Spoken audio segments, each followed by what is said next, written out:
The moment the child pointed at the uniformed officer and whispered, "Bad man," the courtroom didn't just go silent, it held its breath. Grown men stopped mid-note. The judge's gavel froze in her hand. No one knew how to respond, but the dog, Bailey, did. He turned eyes locked on the man and let out a sound no one had ever heard from him before, a low, sorrowful growl that broke every rule of obedience he'd ever learned. Before we begin this unforgettable story, would you mind sharing where you're from in the comments? And if stories of love, loyalty, and second chances move you, please give this video a like and consider subscribing. The morning snow drifted quietly through the pine-laced sky of Redwood Pines, Oregon. It was the kind of early winter day that muted the world, the courthouse square blanketed in stillness, the frost clinging to iron lamp posts like secrets waiting to melt. Inside the town's old brick courthouse, light filtered through tall frosted windows, painting long lines of gold across the wood-paneled walls of Courtroom 3. Perched quietly on a bench near the front, her feet not yet able to touch the ground, sat Lily Monroe, a 3-year-old girl with an oddly serene presence for her age. Her hair was a cascade of soft golden curls tied loosely with a sky-blue ribbon matching the cotton dress she wore beneath a gray wool cardigan.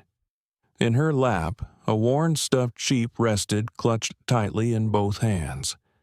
Though small, Lily had eyes that lingered too long, watched too hard. They belonged to someone who had seen something she didn't yet have the words to explain. Next to her sat her mother, Hannah Monroe, early 30s, with an anxious poise that made her seem older than she was, a preschool teacher by profession. Hannah had the sort of gentle voice that rarely rose above a whisper, at least until last fall, when Lily vanished for 3 hours during the town's harvest festival. Since that day, Hannah no longer looked people fully in the eye. Her back remained straight, her tone stayed calm, but her hands never stopped fidgeting as if they feared being idle in case it happened again. The courtroom murmured with routine. Lawyers shuffled notes, the court clerk tapped keys, and the bailiff glanced periodically toward the heavy oak doors. Then, at precisely 9:00 a.m., the side door opened and in stepped Officer Kyle Dorsey. Kyle was in his late 30s, tall, square-jawed, with a trimmed beard and deep-set eyes that never gave away more than they intended to. His uniform was immaculate, pressed, polished, and precise. He moved with the kind of confidence that came from years of power and obedience, not kindness. At his side trotted a golden retriever, large and proud. Bailey, a 6-year-old male golden retriever, walked with a practiced grace. His coat was a smooth honeyed gold that shimmered faintly under the overhead lights. Muscular, poised, and alert, Bailey bore the hallmark harness of an active K-9 unit, complete with his badge sewn into the side. He made no sound as he padded forward, but his presence carried the weight of experience. Few in the room knew that Bailey had once served in a different unit, one with a darker legacy, and that he had been transferred to Redwood Pines only 6 weeks ago after what was officially called an injury during training, though the details had never been made public.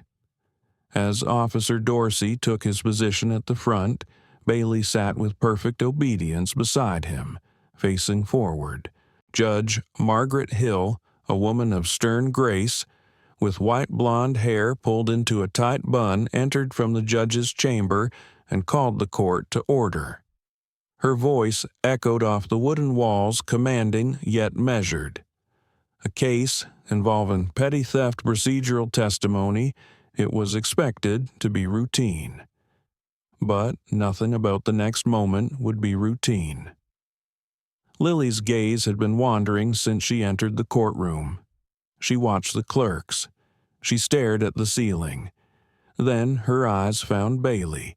She tilted her head slightly. She looked at the dog, then the man holding the leash. Her tiny fingers tightened around the plush sheep. Her expression didn't change. She didn't cry, didn't tremble. Then came the words. Quiet, clear, impossible to ignore. Bad man. The courtroom stopped. It was as if the air itself had frozen. Every sound stilled the scratch of pens, the rustle of suits, the hum of whispers. Even the judge paused, hand-frozen halfway to her gavel. Hannah turned sharply to her daughter, her voice trembling. "Lily, sweetheart, what did you say?" But Lily didn't answer her mother. She stood slowly on the bench, one hand still gripping her stuffed sheep, and raised her other arm pointing directly at Officer Dorsey. "Bad man," she repeated. Officer Dorsey didn't move. For a heartbeat, his expression remained stone. Then, almost imperceptibly, something in his jaw tightened. But he didn't speak. Bailey, however, did move. Just slightly. He turned his head toward the girl. His ears twitched once, and then the room held its breath.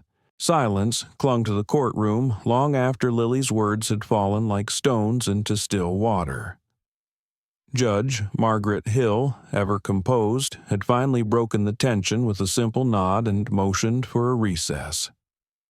As the bailiff gently ushered Officer Dorsey out through the rear corridor, Bailey's eyes didn't leave the child. His golden body hesitated before exiting, turning back once with a low, nearly inaudible whine that only Lily seemed to notice. Down the dim hallway outside courtroom 3. Detective Reed Callahan leaned against the wall, arms crossed. He had the weathered look of a man who had once believed in the system and now carried the disappointment of every betrayal on his shoulders. Broad-shouldered and a little crooked at the back. From an old fall, he watched the courtroom doors like a hawk circling above a storm. Reed had served nearly 20 years with the Oregon Bureau of Investigation before accepting a quieter life in Redwood Pines. He didn't smile much, hadn't really, since the unsolved disappearance of a child in a nearby county 5 years ago. Some cases never left you. And now, the look in Lily's eyes, flat, distant, knowing, brought it all back. Judge Hill emerged from chambers with purposeful steps. Her voice was hushed but urgent as she approached him. "I'm authorizing preliminary review of the Monroe file," she said. "That incident last October, reopen it, quietly. I want no leaks." Reed nodded. "And the dog. That's why I called you." Hill replied. "He's not just a prop. He may be a witness. Then I'll need a vet who understands trauma, both behavioral and physical." Hill reached into her coat and handed him a card. Dr. Penelope Wade. She's new in town. Independent, not attached to the department. Half an hour later, the back wing of the courthouse clinic had been cleared. A modest room with white tile walls, it was rarely used. Now it held a quiet storm. Penelope Wade, in her early 40s, knelt beside Bailey with a slow patience.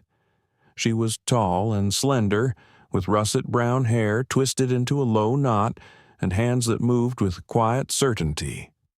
A former military veterinarian, Penelope had left the Navy 6 years ago after witnessing systemic abuse in a K-9 explosives unit that had haunted her. Her new life in Redwood Pines was supposed to be peaceful rural farm calls, rescue shelter consults. She had not expected to be drawn into a case like this. Bailey stood still, his large frame breathing evenly. He did not resist her touch, but he didn't lean into it either. His eyes stayed locked on the small gap beneath the door ears, flicking occasionally. He was alert, but not afraid. That said something. Reed stood nearby, arms crossed, watching. "I'm going to lift his right hind leg," Penelope said calmly. Bailey allowed it, and then she paused. Underneath the dense golden fur, just along the inner thigh, were 2 pale lines, thin but unmistakable. Old burns, Penelope thought at first. But as she parted the fur further, more. Marks emerged, thin, parallel scars like lashings too linear to be accidental. Some healed badly. A few had raised edges. She sat back on her heels. "These are not training-related injuries," she said, her voice low. "No certified program uses any method that would cause this. These were deliberate and old. Months, maybe over a year." Reed let out a slow exhale. How the hell does a decorated K-9 end up with marks like those Penelope looked up? Only one way. Someone knew how to hurt him and how to hide it. Elsewhere in the building, Hannah Monroe sat on a bench in the witness prep room, cradling Lily in her lap. Lily was calm now, her head resting against her mother's chest. But her eyes remained open, distant. A woman with short steel-gray hair and a clipboard entered. Miriam Jacobs, the court child services liaison, had been called to observe Lily. Miriam was known for being sharp but gentle a woman who wore warm-colored sweaters and carried hard truths in her eyes. She spoke softly, crouching before Lily. "Sweetheart, do you remember when you said the man locked you?" she asked gently. Lily didn't nod. She simply whispered, "He locked me. He was angry. The dog was there." Miriam turned to Hannah. "When exactly was the only time she was ever missing from your sight?" Hannah clutched Lily tighter. "Last October, during the town's fall festival." She wandered off. "We found her hours later in a tool shed near the old freight depot." "Who found her?" Miriam asked. I don't know. A patrol officer. It was late. I was hysterical. They said she was fine, just scared." Miriam didn't respond, but she wrote something down. Back in the clinic, Penelope gently stroked Bailey's back. "He has memory," she murmured. "Dogs don't forget fear. They remember spaces, voices, tones." Bailey's head turned, and for the first time he looked directly at Reed. There was something in his gaze, not aggression, not submission, recognition. Reed pulled out his phone. "I'm getting the incident report from October. We need the name of the officer who logged that recovery." If it was Dorsey, Penelope nodded grimly. Then this dog didn't just remember the girl. He remembered the man who hurt them both. The air in Redwood Pines had shifted. It wasn't the snow still drifting lazily from low gray skies that carried the weight, but the silence of the people inside the courthouse. As Officer Kyle Dorsey walked back through the main corridor after his brief detainment in the judge's chambers, his gait was tighter, more measured. He didn't know that behind the clinic doors a storm was forming, not of weather, but of memory. Back in the courtroom, Bailey was no longer lying in a resting position. The golden retriever, usually calm and composed in public environments, now sat rigid beside the witness bench where Lily Monroe and her mother were waiting for court to resume. Bailey's body was tense, chest lifted slightly, ears locked forward. His tail no longer swayed in rhythmic rest, but held still like a flag before a charge. When Dorsey entered the room, Bailey's head followed him like a compass. A low vibration more felt than heard escaped his throat. Not a growl of threat, but a sound of warning. Those sitting close shifted nervously in their seats. Judge Hill, returning just moments later, narrowed her eyes at the tension in the air. "Order," she said simply. Bailey did not return to stillness. Then he moved just 3 paces forward and positioned himself between Dorsey and Lily. The courtroom didn't erupt. It inhaled. Like the air itself recognized something primal had just shifted. Meanwhile, down in the modest digital evidence lab in the courthouse basement, a younger man hunched over a restored hard drive. Tobin Guyen, mid-20s, was the department's IT forensic tech, nerdy quick-witted, and never without his noise-canceling headphones. Today, however, they sat around his neck as he stared intently at a recompiled file from dash cam footage taken 7 months earlier. Toby wasn't much for drama, but even he leaned back in his chair when the frame loaded fully. The date was clear October 18th. Time, 7:43 p.m. The location ping from the cruiser GPS, the old freight depot. The same night, Lily Monroe had disappeared. He rewound the silent footage. The cruiser pulled up. The figure stepping out caught for just 2 seconds before the feed cut to black was unmistakable. "Officer Kyle Dorsey. Got you," Toby muttered. He grabbed his phone and dialed the internal line. Detective Reed Callahan answered on the second ring. "Talk. I restored the corrupted file," Toby said. "Dorsey was at the depot that night. His own dashcam caught him. Time-stamped. You're sure I'm looking at his smug face right now? I need it printed. Burned. Saved 6 ways from Sunday." "I already did," Toby replied, a grin spreading. "I'll bring it up myself." Back in the courtroom, Dorsey stood silently, jaw clenched, as Bailey refused to budge from his position in front of Lily. Hannah Monroe sat frozen, her arm wrapped protectively around her daughter, who hadn't spoken again since the recess. She only watched Bailey with a strange sense of calm, as if something in her recognized that the dog was not protecting her out of training, but out of knowing. Judge Hill tapped her gavel once. "Remove the dog from the courtroom," she ordered the bailiff. The bailiff, Maria Ortega, hesitated. A woman in her late 30s, tall and stoic, Maria had served as courthouse security for a decade. She'd handled aggressive defendants, panicked victims, and even a rogue hawk once during a summer trial. But she'd never seen a dog refuse a command so quietly. She approached Bailey slowly. "Easy, boy." Bailey didn't move. She reached for the harness, and Bailey gave a single bark, not aggressive, but enough to freeze her hand. At that moment, Reed entered the room from the side hallway holding a manila folder. "Your Honor," he said, "may I proceed?" He handed the folder directly to the bench. Hill opened it slowly. Her eyes scanned the printout, then the still frame of the footage. Her hands stopped moving. "This is real. From dashcam recovery, yes. Time-stamped encrypted chain verified by our lab tech." The judge turned her gaze toward Dorsey. "Officer, were you at the freight depot the night of October 18th? Dorsey's jaw twitched. "I was never dispatched there. Yet your cruiser's dashcam recorded you at the scene." He didn't answer. Bailey took one step closer. Judge Hill didn't speak immediately. Instead, she looked at the dog, then at Lily, who now reached out and gently placed her hand on Bailey's back.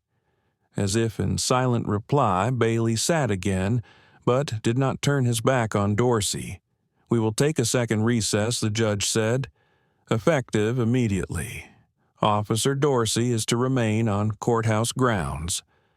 Dorsey nodded stiffly and turned to exit. But as he passed Bailey, the dog growled soft, low, ancient, a sound not learned but remembered. In the hallway outside, Reed walked beside Penelope Wade, who had been summoned back for another evaluation. "I've seen dogs guard. I've seen them trained to attack restrained side. But I've never seen a dog act like this," he said. Penelope, walking slowly, kept her eyes on the tile floor. "He's not acting. He's remembering. You asked if his training accident made him unfit for duty." Reed nodded.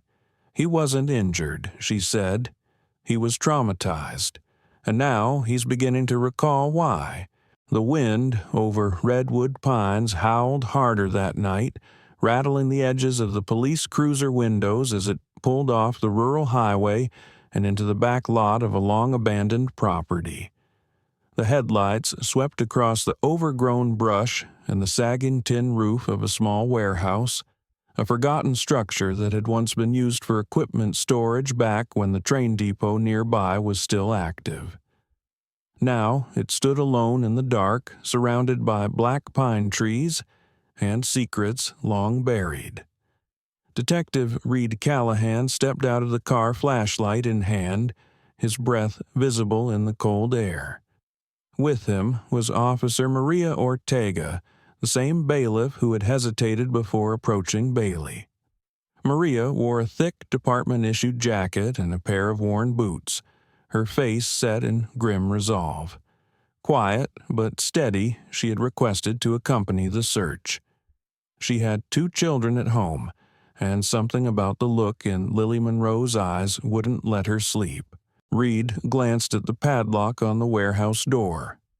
It had been recently used, but not with care. Fresh scratches circled the latch as if it had been opened and reclosed many times without finesse. He turned the key provided by the warrant team and pushed the door open slowly. The smell hit them, first musty wood, damp metal, and something faintly acidic beneath it all. Inside, their flashlights revealed stacked metal shelves coated in dust boxes labeled only with dates, and at the far end of the building a low, rusted cage no taller than a child's playpen. Reed moved toward it slowly. As he knelt beside the cage, Maria crouched beside him and reached through the bars, pulling out a small tuft of fur, golden, coarse, unmistakable. "Bailey," she whispered. Near the cage, a stained training whip lay discarded, its leather, cracked the metal handle, dented.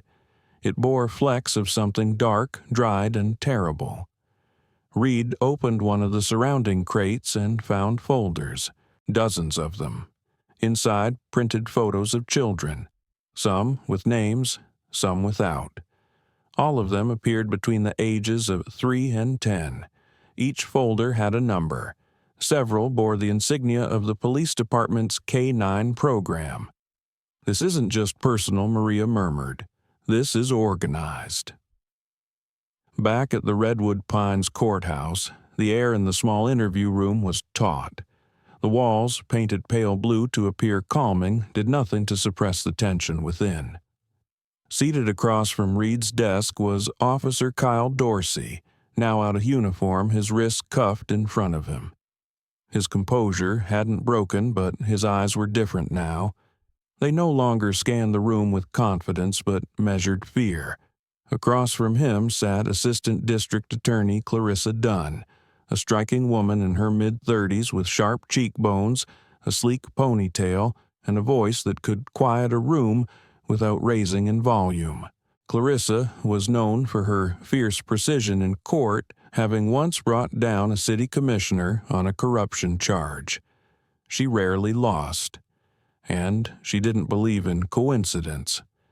"So, you're telling us Clarissa said her pen tapping once that a K-9 handler just happened to have access to the scene of a child's disappearance, that he failed to log the visit, and that the same handler's former service dog is now exhibiting active distress in your presence?" Dorsey didn't answer. She placed a photo on the table, Bailey's scars recently documented. Then another Lily statement written in the careful script of a child psychologist. And finally, a still frame from the newly restored dash cam video.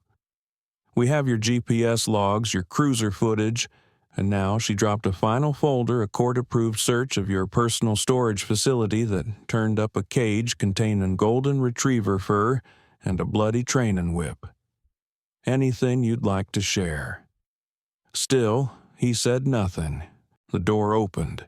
Reed stepped in, followed by Bailey.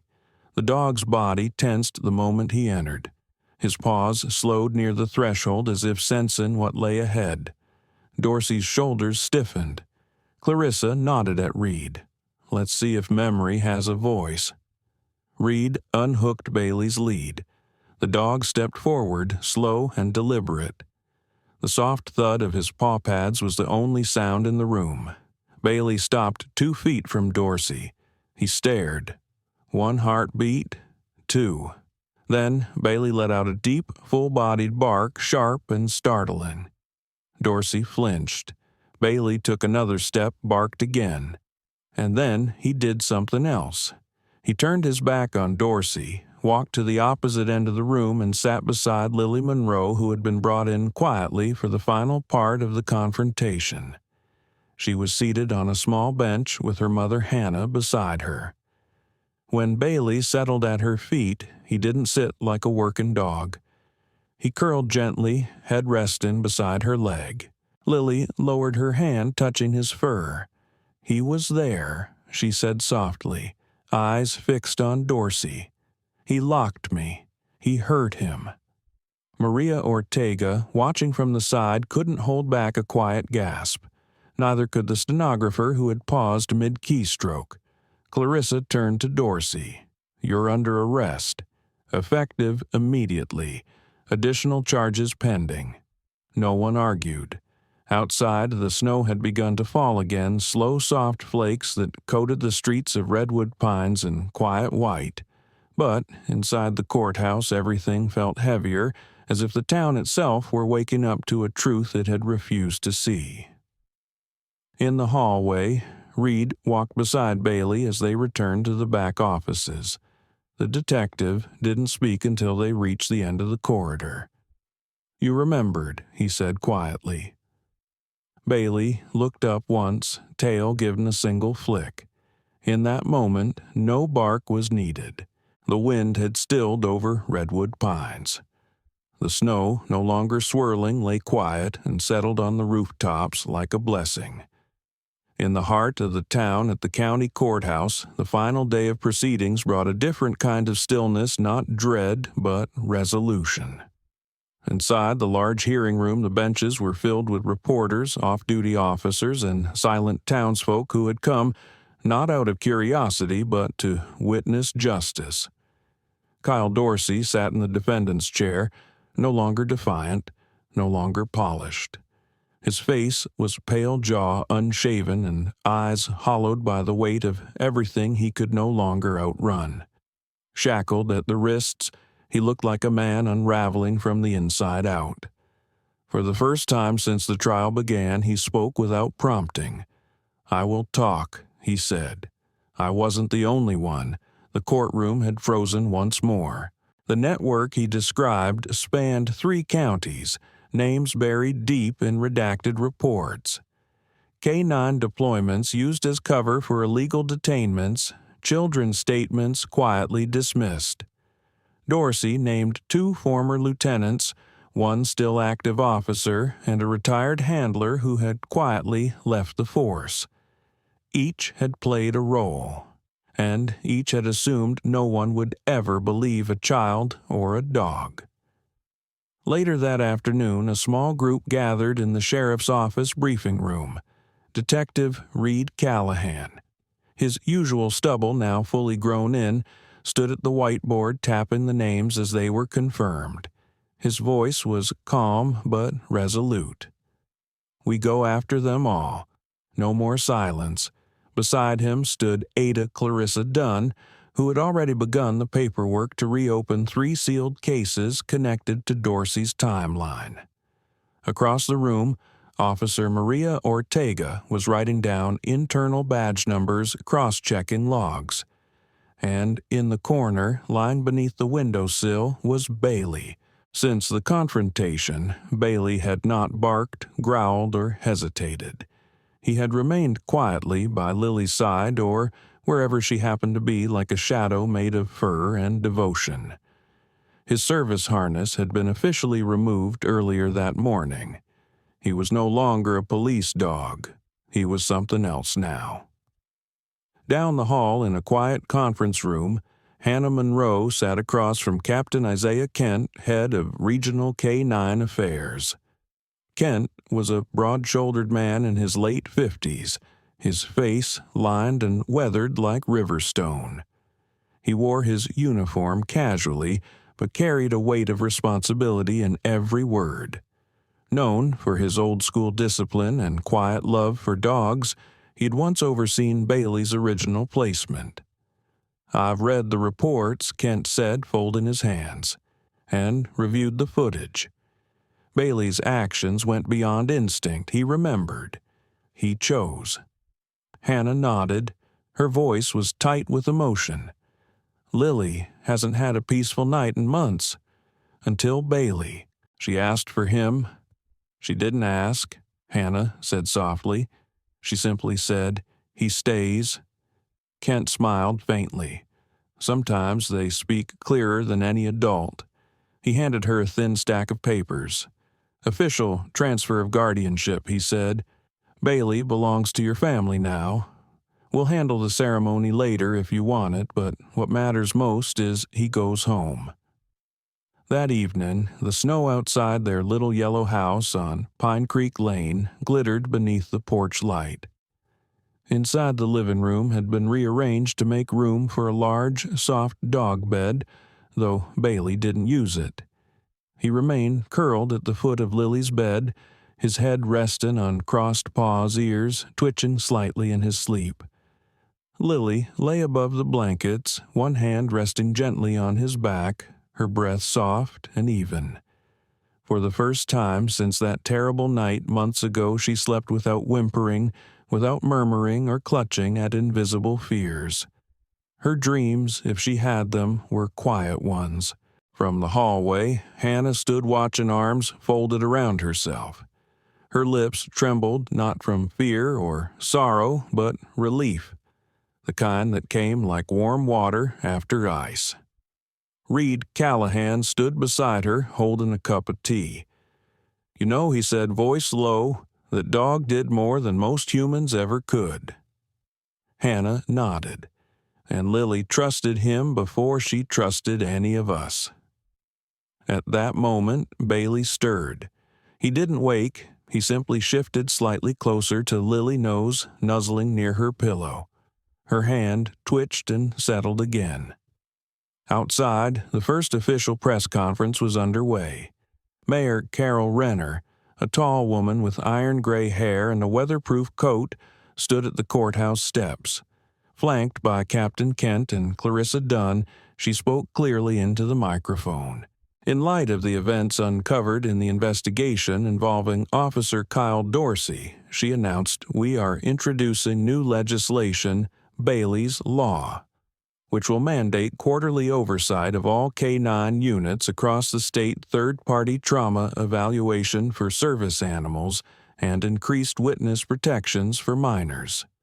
The law was met with cheers from the crowd and applause from advocacy groups who had long waited for such a measure. Photos of Lily and Bailey, her hand resting on his head as they sat quietly on the courthouse bench, spread across the internet. To many, it became a symbol not of tragedy but of resilience. A child who had whispered the truth, and a dog who remembered it. And so it was under a winter sky beneath a wool blanket and a golden coat of fur, Lily Monroe finally slept without fear. She had her hero, and her hero had found home. Sometimes miracles do not come with lightning or thunder. Sometimes they arrive softly on four quiet paws through the whispered voice of a child in a courtroom where no one expected hope. This story is a reminder that truth has a way of surviving, even when buried in silence, and that love, especially the love between a child and a dog, can be a vessel for healing far greater than justice itself. Perhaps it was no accident that Bailey remembered. Perhaps it wasn't just memory, but something more. A nudge from above. A reminder that even in our darkest moments, God sends protectors both seen and unseen. He speaks through loyalty, through innocence, through those who cannot speak for themselves but still carry the truth. In our everyday lives, we may never walk into a courtroom or uncover a hidden truth, but we can choose to protect, to listen, and to love without conditions, just like Bailey did. If this story touched your heart, we invite you to share it with someone who believes in miracles. Leave a comment below and tell us how animals have changed your life. And if you believe that God still works through the quietest voices and gentlest hearts, type Amen in the comments to stand in faith with us. Subscribe to the channel for more real and powerful stories where compassion, courage, and a little divine timing change everything. May God bless you and your family, and may He always place a Bailey by the side of every child who needs one.